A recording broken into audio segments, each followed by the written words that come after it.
The US President Donald Trump has tested positive to coronavirus. Just hours after saying the end of the pandemic was in sight, Mr. Trump announced on Twitter that both he and his wife are infected. The president's doctor confirmed the diagnosis and says he expects that Mr. Trump will still carry out his duties. But the president's age and his increased risk of serious complications from the virus are throwing up serious questions about the nation's leadership in an already chaotic election campaign. Chief Foreign Correspondent Philip Williams begins our coverage. The verdict is in, and they say that all of us, won big last night.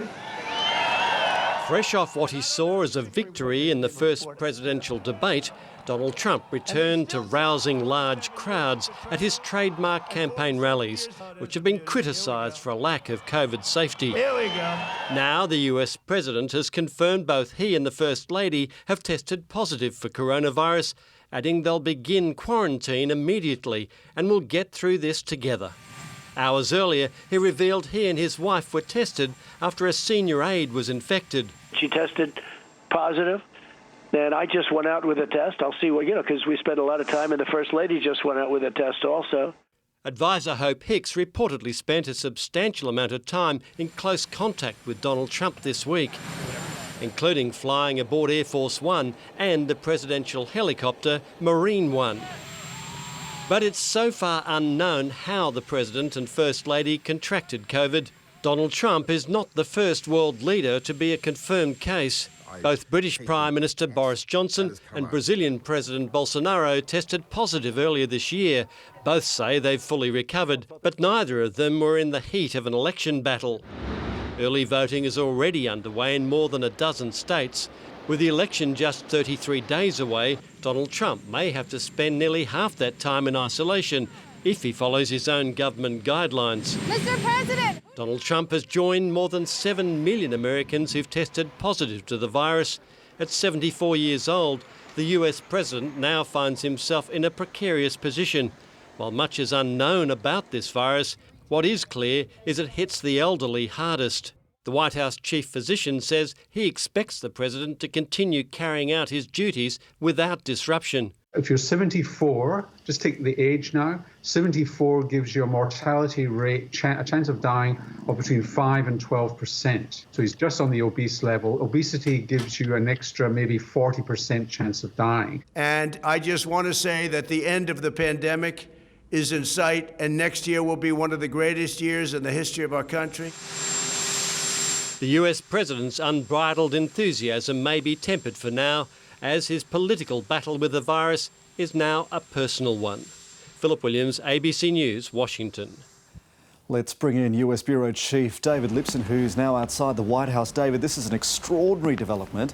How is Mr. Trump's positive diagnosis being received over there?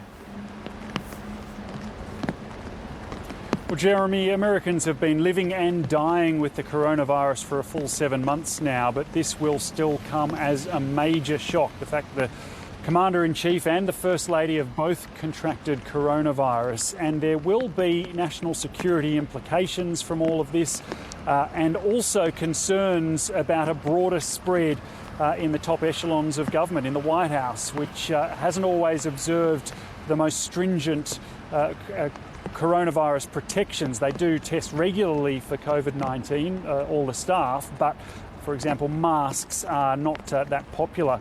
We do also know that the Prime Minister of Australia, Scott Morrison, has sent a private message to the President wishing him a speedy recovery.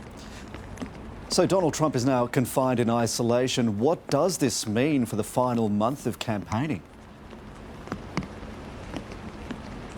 Well, if his health deteriorates significantly, there will be questions about whether his name should be on the ballot at all. But assuming he does well through all of this, at the very least, it's going to be a major disruption to his campaign. No more of those big rallies, at least for a fortnight. And he thrives off the energy that those rallies give. It's very unlikely that he'll appear in the debate in just over a fortnight. In fact, there might not be any more debates.